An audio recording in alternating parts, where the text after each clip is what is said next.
Muy buenas, gente, bienvenidas, bienvenidos una vez más a este mi humilde canal.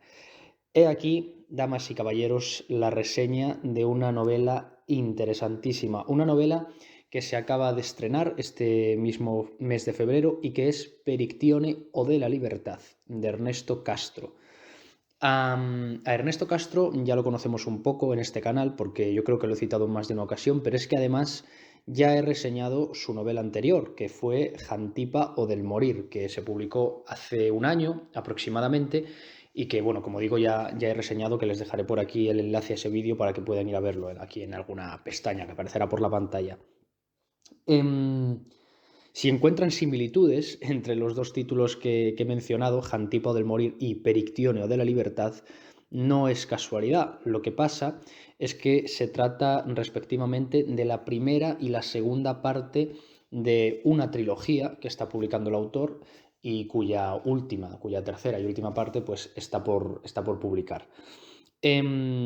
Ahora bien, no se preocupen si no han leído Jantipa del Morir. Pueden ver este vídeo tranquilamente, ya que no solo no voy a hacer spoilers, sino que Perictioneo de la Libertad no es una continuación de la historia, de la trama de Jantipa del Morir. Se trata de historias distintas, en contextos distintos, con personajes e incluso con estilos de narración totalmente distintos.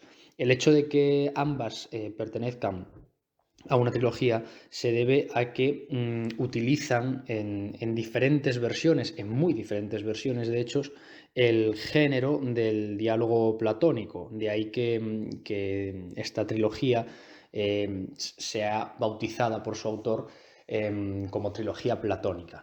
En cuanto a Ernesto Castro, pues bueno, ya digo, ya lo conocemos un poco, pero es un filósofo español de Madrid que tiene un canal de YouTube también con varios miles de seguidores en el que da infinidad de charlas sobre cuestiones muy variadas, todas relacionadas con la filosofía, y también es autor de, hasta el momento, como digo, dos novelas y también de otros muchos ensayos, los cuales en esta ocasión no me he apuntado, hablo un poco de memoria, pero serían pues el realismo postcontinental, el Trap, filosofía millennial para la crisis, si no recuerdo mal, se titulaba así, que este es uno de los más conocidos.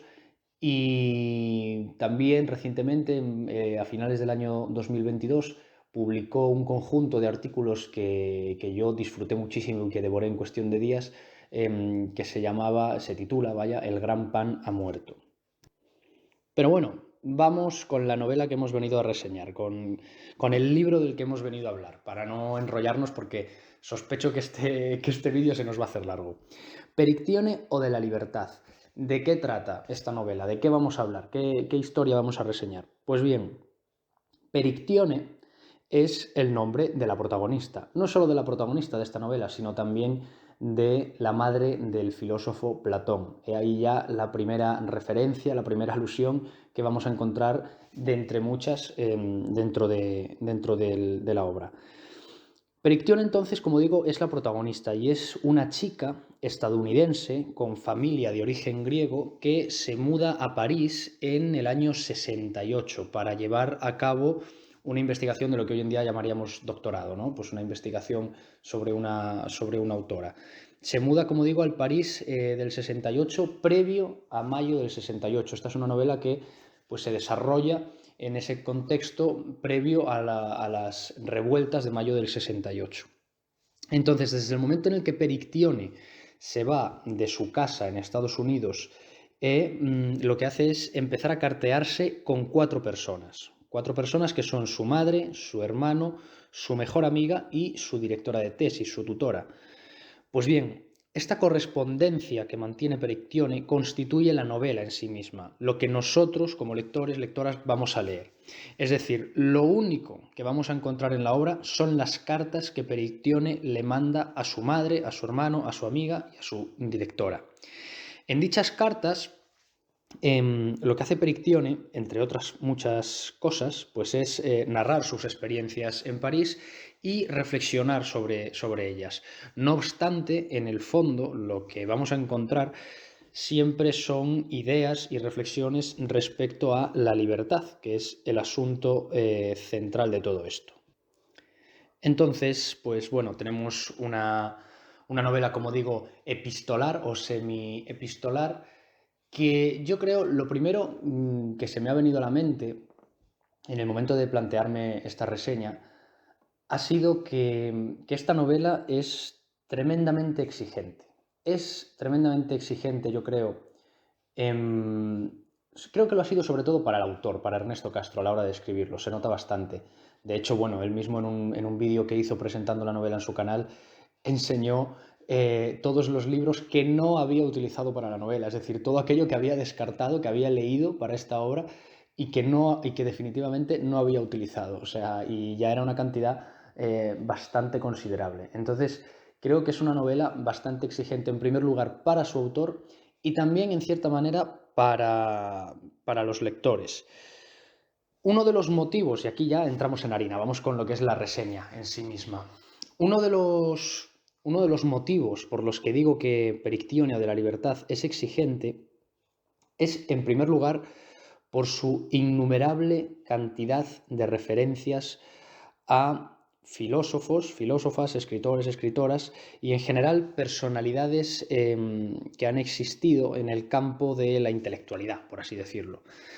Toda la novela está plagada de nombres y comentarios que, pues, cual señales de tráfico, nos van indicando hacia dónde dirigirnos si queremos encontrar el origen de aquello que Ernesto Castro nos está contando. Por ejemplo, todos los personajes, como mencionaba al principio, tienen un nombre basado en alguien que existió realmente, o que se supone que existió realmente. Es el caso de Perictione, la protagonista, que, como decía, es también el nombre de la madre de Platón. Pero también está el caso de la directora de tesis de Perictione, con la que se cartea, que se llama Hilda Dilthey, en alusión, por un lado, a Wilhelm Dilthey, que es un clásico de la hermenéutica, y por otro lado si no me equivoco, creo que era Hilda Doolittle, que fue una poeta estadounidense. Aquí estoy hablando de memoria, tal vez me equivoque, pero creo que era una referencia a Hilda Doolittle.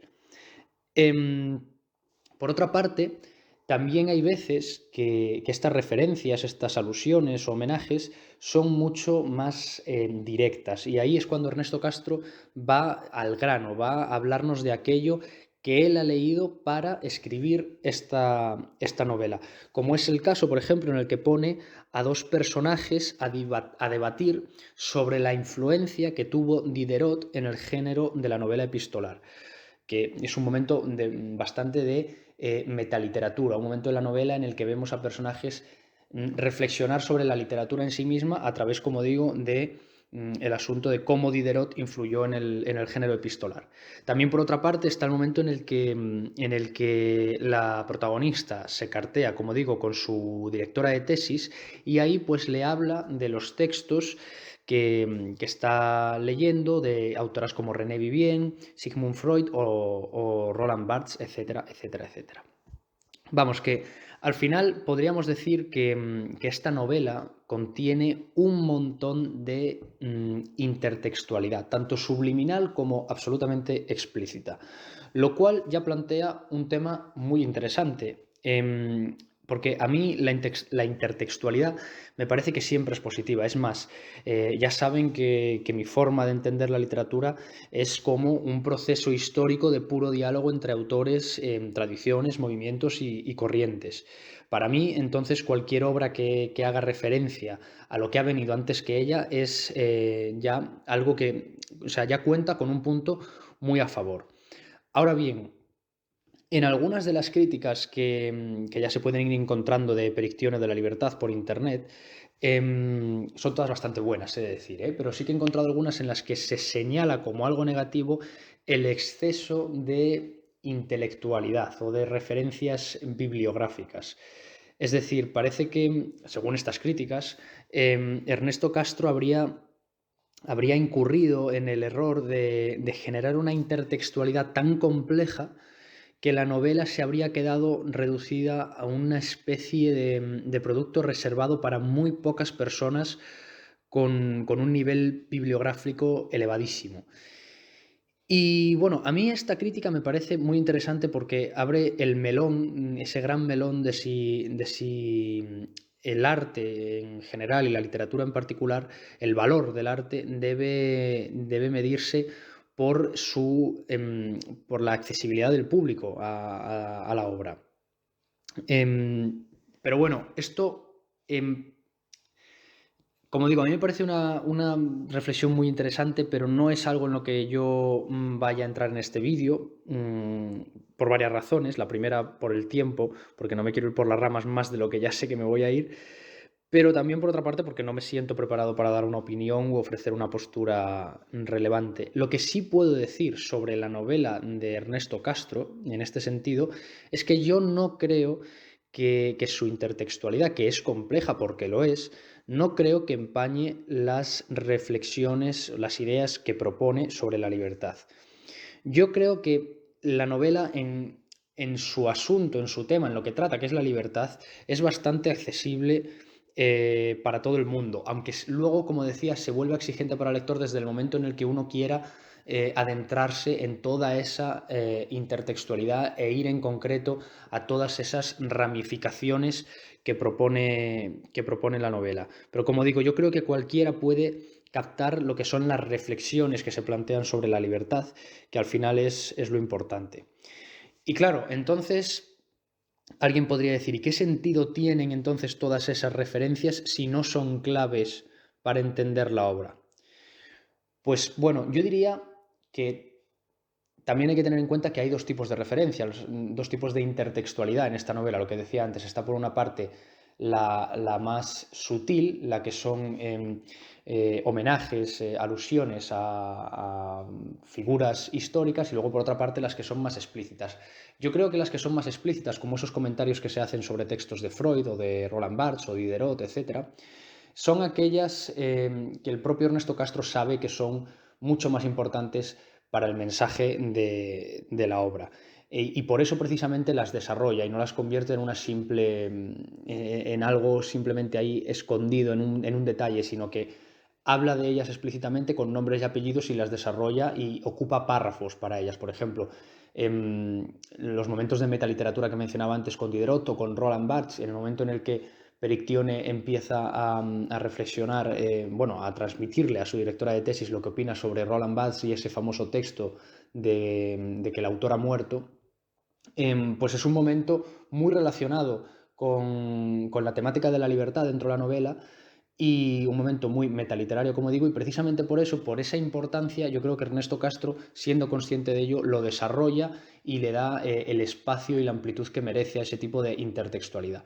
Y luego, por otra parte, las alusiones más veladas, más difíciles de pillar para un público que no sea igual tan leído, como a mí me ha pasado en infinidad de ocasiones en esta obra, yo creo que lo que aportan tienen un valor, por supuesto que lo tienen, y yo creo que tienen uno de los valores más valiosos, valga la redundancia, que se le puede atribuir al arte, si es que se le puede atribuir alguno, que es el de darnos la posibilidad de andar nuevos caminos y de visitar nuevos lugares.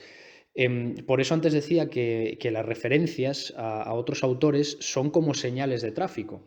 Si nosotros nos imaginamos que leer esta novela es como recorrer una autovía, pues podemos ver que esos nombres como Hilda Dolittle, como Hilda Dilthey, son pues como señales de tráfico en la autovía que nos indican desvíos. Desvíos que podemos coger o no, pero que si los cogemos pues nos llevarán a nuevos lugares muy interesantes también. Y eso, mira, pues de hecho no lo había pensado, pero así improvisando me doy cuenta de que también plantea una perspectiva sobre la libertad muy interesante, que es la de tener diferentes opciones a la mano, ¿no? Mira, es una nueva vertiente que aparece para reflexionar sobre la libertad en la novela de Ernesto Castro. No sé si él la había pensado como tal, pero si no, pues se la regalo. Si está viendo esto Ernesto Castro, se la regalo para que pueda mencionarlo en las charlas y en las presentaciones, si le sirve de algo. Pero bueno, yo creo que he hablado ya más que suficiente de todo este tema de las referencias y de la intertextualidad. Todo lo demás que quieran saber acerca de ello, pues deberán descubrirlo por ustedes mismos, por ustedes mismas a la hora de leer la novela. Pasemos, eso sí, a otro de los factores que hacen de Perictione una pequeña gran novela y una obra exigente. Digo pequeña gran novela porque en general me parece muy buena, pero es muy pequeña, es muy corta, tiene apenas 160 páginas. Pero bueno, como decía, en este caso me estoy refiriendo a la estructura narrativa. Pasamos a lo que es reseñar la estructura narrativa. Lo que quiero destacar es que tanto el contexto en el que se desarrollan los hechos como la personalidad de Perictione son elementos que no terminan de definirse sino cuando termina la propia obra. Cuando termina y porque termina la propia obra. Es decir, si ustedes leen Perictione de la Libertad, tendrán que permanecer muy atentos, muy atentas a lo que leen y tendrán que recordar lo que ya han leído para poder así captar cada matiz, cada cambio y cada detalle. Lo de recordar lo que han leído no es tampoco muy difícil precisamente por lo que acabo de comentar, porque la obra tiene apenas 160 páginas, ¿vale? No es que en la página 1550 deban acordarse de lo que ponía en la página 240, ¿vale? Porque ni siquiera existe una página 1500. Pero bueno, sí que es verdad que requiere, exige eso del lector, una lectura atenta, por así decirlo. Entonces, Ernesto Castro lo que hace, o mejor dicho, lo que no hace en este sentido es utilizar el clásico recurso de ocupar varios párrafos para contarnos del tirón cómo es la protagonista y qué es lo que está sucediendo a su alrededor, lo cual no tiene nada de malo, es simplemente un recurso del que él prescinde, del que él ha decidido prescindir. Por ejemplo, en el caso del contexto histórico, pues en ese caso lo que hace Ernesto Castro es poner a Perictione a reflexionar en sus cartas y a relatar en sus cartas ciertas noticias que se van dando en el momento histórico de los hechos, como es, por ejemplo, el asesinato de Martin Luther King o las primeras protestas que empezaron a ocurrir en París antes del mayo del 68. Entonces, todo esto lo que va haciendo es situarnos históricamente sin necesidad de decirnos a bocajarro que nos encontramos en el París del 68, en el París previo a mayo del 68, y sin decirnos que es un momento convulso por esto y por lo otro, en el que hay revueltas sociales, tensión política, etcétera, etcétera. Y en el caso de Perictione, pues pasa lo mismo. Nosotros no descubrimos cómo es Perictione porque nos lo cuente un narrador omnisciente. De hecho, es que no hay un narrador omnisciente, ¿vale? Como decía, aquí solo tenemos una de las partes del diálogo y es la de Perictione. Nosotros solo sabemos lo que cuenta Perictione, pero su personalidad, su forma de ser, sus características, las descubrimos porque nosotros como lectores vamos completando el puzzle de su retrato, de su personalidad, como digo, a medida que vamos leyendo lo que cuenta a su madre, a su hermano, a su directora y a su mejor amiga. Y sobre todo cómo se lo cuenta y cómo los manipula, que ese es uno de los rasgos más destacables, sobre todo, de la personalidad de Perictione. Hay un asunto en todo esto de la estructura narrativa que me gustaría destacar, y hablo un poco de memoria porque lo mencionaba Ernesto Castro en ese vídeo en el que presentaba la obra en su canal, y es que él, igual estoy mal recordando, no digo mal interpretando, mal recordando sus palabras, entonces no se las tome muy al pie de la letra, pero creo que la reflexión de todas formas es interesante. Em, Él decía que pues para escribir esta novela había leído, no recuerdo qué libro, que trataba sobre el tema de la heteronormatividad y de la diversidad de género y demás, y que sin embargo a él aquel libro le había parecido muy cis-heteronormativo en el sentido de que estaba escrito de la manera más clásica posible. Y creo que hacía referencia precisamente eso, a cómo los personajes y el contexto se presentaban del tirón, en párrafos largos, estructurados, muy claros, muy explícitos y demás. Entonces, con lo que yo me quedé de ese momento, y ya digo, puede que esté mal recordando sus palabras, es que él lo que había tratado de hacer en Perictione de la Libertad era generar una estructura menos normativa, para de alguna manera reflejar también todo el contexto de diversidad que se da en la historia. Porque, bueno, esto no lo he comentado, pero Perictione es una chica bisexual que además se va a vivir a un París en el que la revolución sexual estaba ahí en pleno auge, con la homosexualidad, el lesbianismo, la lucha contra los roles de género, en el que pues, las mujeres no se depilan, celebran la menstruación como la señal de aquello que las libera de los hombres y de la reproducción biológica, etcétera, etcétera. Bueno, entonces es lo que, si no recuerdo mal, quería transmitir con la estructura narrativa era esa variedad o esa diversidad menos normativa, ¿no? Quería trasladar la diversidad o la no normatividad de género, quería trasladarla a la no normatividad de la estructura narrativa. Bueno, esta es una reflexión sobre la que yo, la verdad, ahora mismo no sé si es que me falta lectura, experiencia o capacidad para llegar a ella por mi cuenta o para encontrarle un sentido por mi cuenta, o si es que se trata de que Ernesto Castro, como él mismo ha señalado en alguna ocasión, ha roto la obra de tanto pulirla, que esto es algo por lo que él se ha mostrado bastante preocupado en todo momento, por si ha cometido un error al intentar dar tanto sentido a cada palabra y a cada elemento dentro de la obra.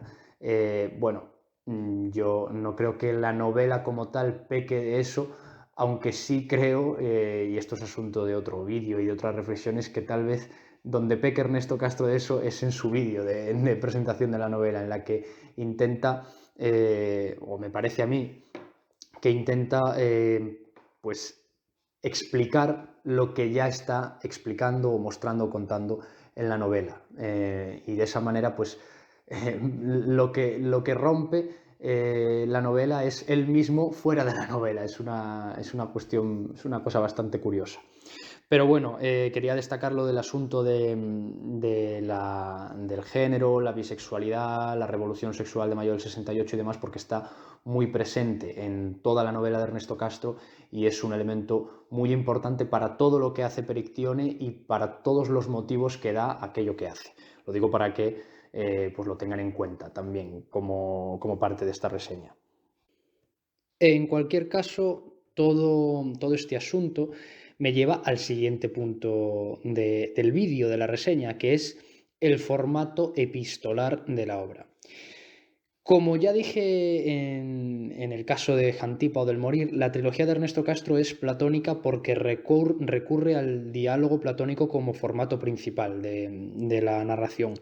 En el caso de Jantipa, este diálogo era más ordinario, por así decirlo, más normal, en el sentido de que, bueno, lo que había era una serie de personajes intercambiando preguntas y respuestas, opiniones y reflexiones, hablando unas después de las otras, todas presentes en el momento de la narración, ¿no?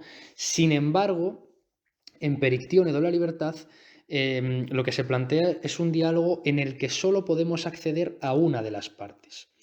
O mejor dicho, lo que se plantea en realidad, lo que se plantea son 4 diálogos, porque Perictione se cartea con 4 interlocutores distintos, pero en todos ellos nosotros solo leemos lo que está escribiendo Perictione, no sabemos exactamente qué le están respondiendo los demás. Como mucho podemos llegar a intuirlo, hacernos una idea por lo que ella les contesta, pero nada más. Entonces, resulta que tenemos una especie de diálogo, sí, pero un diálogo roto, un diálogo a medias y por ello mucho más interesante también. Y esto, una vez más, de ahí la grandeza de la novela, plantea nuevas reflexiones y sobre todo nuevas reflexiones acerca de la libertad. La más interesante viene, yo creo, de relacionar este diálogo roto, con la personalidad de Perictione. Porque Perictione, y esto no es un spoiler, porque ustedes lo van a descubrir enseguida, vamos, esto está, yo creo que esto es como hablar de las primeras 15 páginas de la novela, no es un spoiler. Perictione está loca, hablando en plata. Pero entendiendo por loca a una persona que, como ha indicado el propio Ernesto Castro, no es una persona que no razone, sino simplemente que se ha quedado sola en su razonamiento. Y eso es lo que tenemos en la novela. La soledad de una persona que dialoga, no sabemos si de verdad o no, porque nadie le está contestando. Por lo menos nosotros como lectores no tenemos constancia de que nadie le esté contestando. Parece que sí, por lo que ella hace, por lo que ella dice, por cómo ella escribe, pero en realidad no podemos saberlo con seguridad. Nuevamente, a raíz de esto, podemos preguntarnos si lo que piensa Perictione es fruto de la confrontación de ideas con otra gente o si nace de su imaginación como un ejercicio individual. ¿Y qué relación, también nos podemos preguntar, qué relación guarda todo esto a su vez con la libertad? Como ven, al final la novela tiene infinidad de aristas. Son muchas las vías que nos ofrece para reflexionar sobre la libertad y muchos los recursos que utiliza para dichas vías. A veces es la estructura, otras veces es la intertextualidad, otras veces es el formato y otras veces es el estilo. Que el estilo es el siguiente punto que tengo yo aquí en el pequeño guioncito que me hago para las reseñas. Y es lo que quiero abordar a continuación. El estilo de Perictione de la libertad, cómo está escrita, qué tipo de lenguaje utiliza. Pues bien, en este sentido hay 4 estilos muy marcados, uno por cada uno de los interlocutores. Perictione, al igual que cualquiera de nosotros, no le habla igual a su madre que a su directora de tesis, que a su mejor amiga, que a su hermano. Lo que hace, en cambio, es utilizar para cada uno de ellos un registro distinto. Registro que, por otra parte, no solo se ve reflejado en las palabras y expresiones que utiliza, sino también en la estructura y la forma que le da a los textos. Por ejemplo, para avanzar rápidamente, yo diría que toda la variedad de estilos que hay en Perictione de la libertad se mueve entre dos extremos.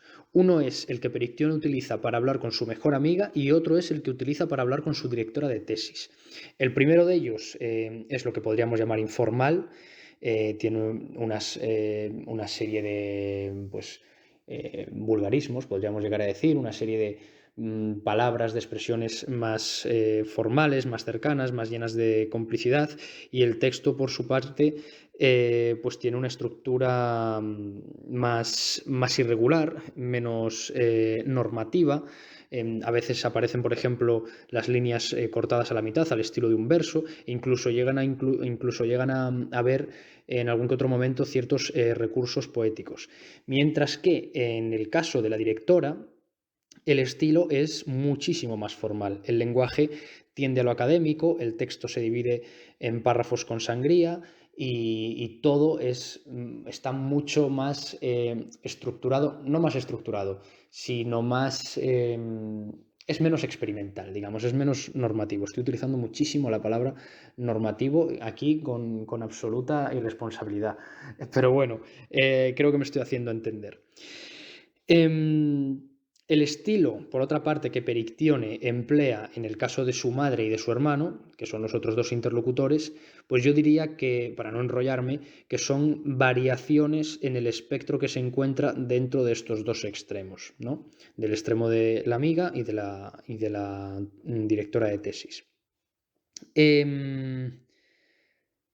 Entonces, al final, la novela lo que acaba siendo es un conjunto, una mezcolanza de estilos muy variopintos y muy bien traídos. Y digo bien traídos no solo porque sean verosímiles, por lo que decía, porque evidentemente no hablamos iguales con todas las personas, pero es que la verosimilitud respecto a la realidad, cuando se trata de una novela, es lo de menos, porque una novela es ficción y debe seguir sus propias reglas y la verosimilitud debe de ser conforme a la realidad que ella misma propone, a la realidad alternativa que la historia propone. Pero como digo, no es que estén bien traídos estos estilos simplemente porque sean verosímiles. Yo lo que me refiero es a que estos registros vienen a reflejar cómo se desarrolla la libertad de expresión en función del contexto. Y volvemos a la libertad, volvemos al asunto de esta obra. La libertad de expresión aquí es central. Y no me refiero a la libertad de expresión en el sentido político partidista en el que se puede ver en el Congreso o en Twitter, que por cierto son dos espacios cada vez más indistinguibles entre sí. Yo a lo que me refiero es a la libertad de expresión como aquello que lleva a un individuo a escribir de una u otra manera atendiendo a las características del contexto social en el que se halla.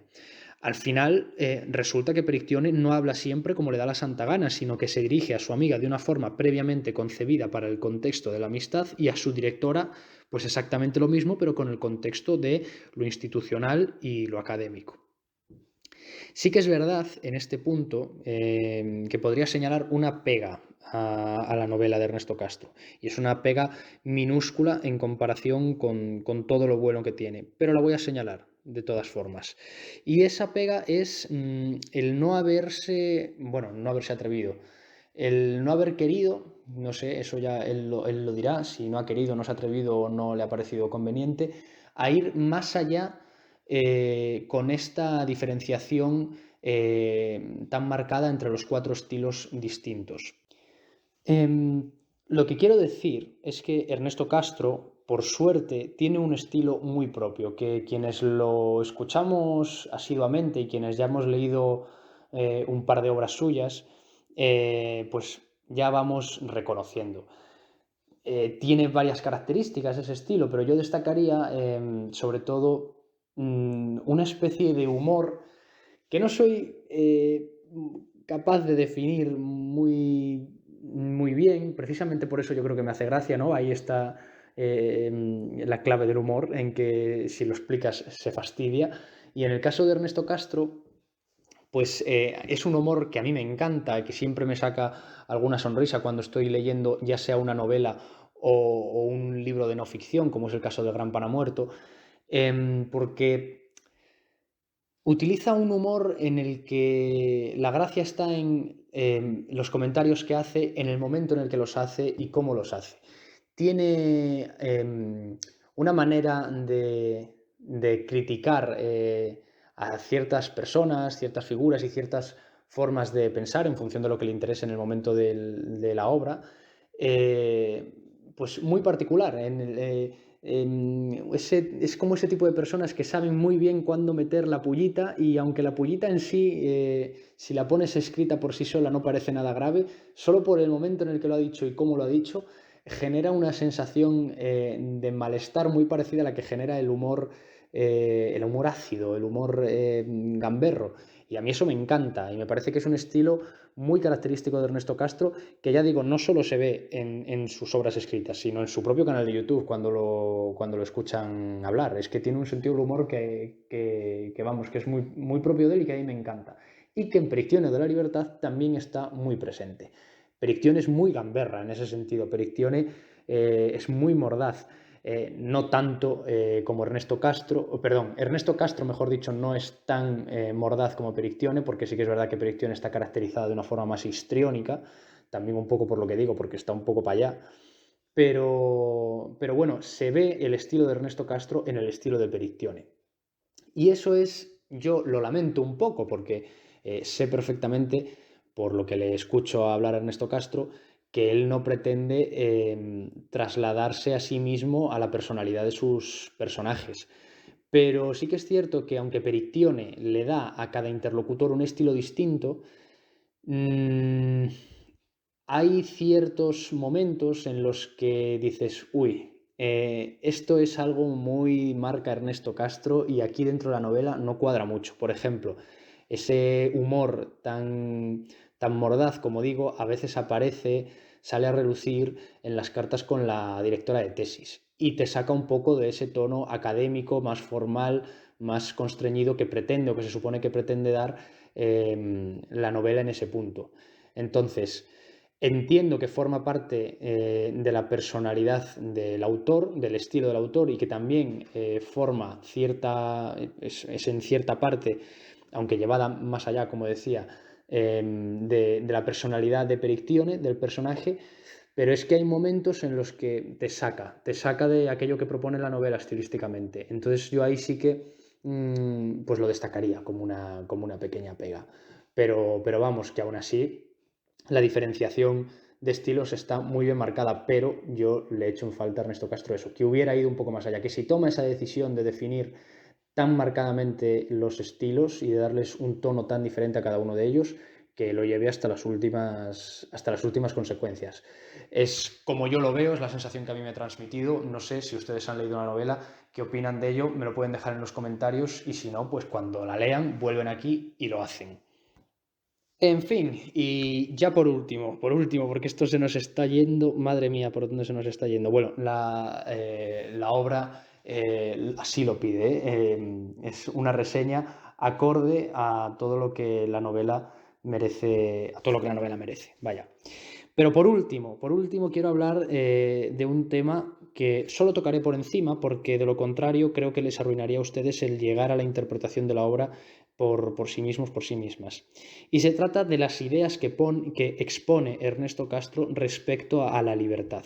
Porque claro, aquí estamos hablando todo el rato de aquellos elementos y recursos a través de los cuales se transmite un mensaje sobre la libertad. Pero ¿cuál es ese mensaje? ¿Qué es lo que Ernesto Castro quiere contarnos sobre la libertad? ¿Qué piensa él de todo esto? Pues bueno, ¿qué quiere hacernos pensar de todo esto? Pues a la hora de promocionar esta novela y de presentarla, Ernesto Castro ha insistido mucho en que se trata de una novela de ideas y no de tesis. O sea que él no está tratando de llegar a una conclusión cerrada y definitiva sobre lo que es la libertad, sino que más bien trata de presentar una serie de ideas y de perspectivas compatibles todas entre sí, desde las cuales se puede entender este concepto de libertad. Del mismo modo, Ernesto Castro también ha explicado en algunas presentaciones, y digo explicado, una especie de clasificación, de taxonomía de las ideas de libertad que ha llevado a cabo en esta obra. Concretamente, ha explicado que son 4 las formas de entender la libertad que hay en Perictione, y las ha definido todas de forma bastante específica. Ahora bien, estas 4 formas de entender la libertad no se cuentan tan explícitamente en la novela. Esto era algo que pasaba más en Jantipo del Morir, donde las ideas se dialogaba explícitamente sobre ellas. De hecho, pues toda la propuesta y todo el formato de Jantipo del Morir estaba pensado para eso. Por eso todos los personajes que habían allí eran filósofas y todas tenían sus equivalentes en los diálogos platónicos. Pero aquí, en Perictione de la Libertad, ya hemos visto que el autor utiliza múltiples recursos literarios para expresarse de forma más sutil, más artística, se podría decir incluso. Yo no quiero hacer aquí, en esta reseña, una repetición de esa taxonomía que ejerce Ernesto Castro con su novela, por lo que he dicho antes. Primero, porque creo que ustedes deben disfrutar de su propio camino hacia ellas, y también porque creo que Ernesto Castro, en algunos vídeos de presentación de su obra, ha ido más allá de lo que debería con respecto al contenido de sus obras literarias.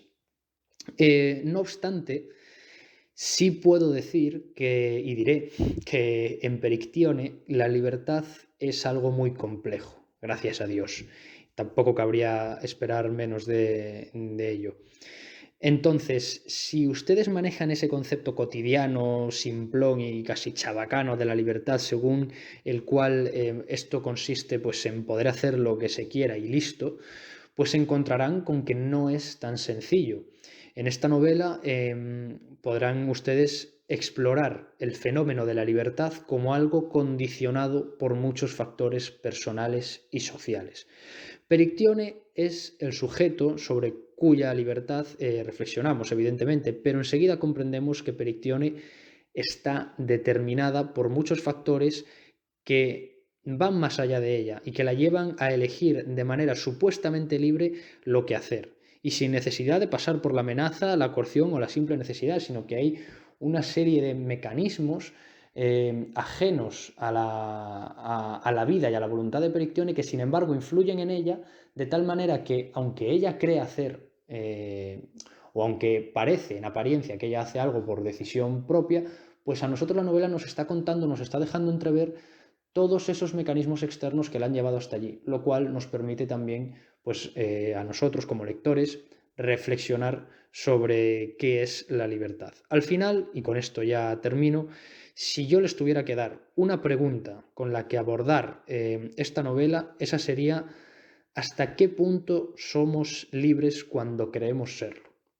Esa yo creo que es la pregunta con la que mejor se puede abordar esta novela, y creo que es la pregunta también con la que Ernesto Castro ha abordado el proceso de escritura de la misma.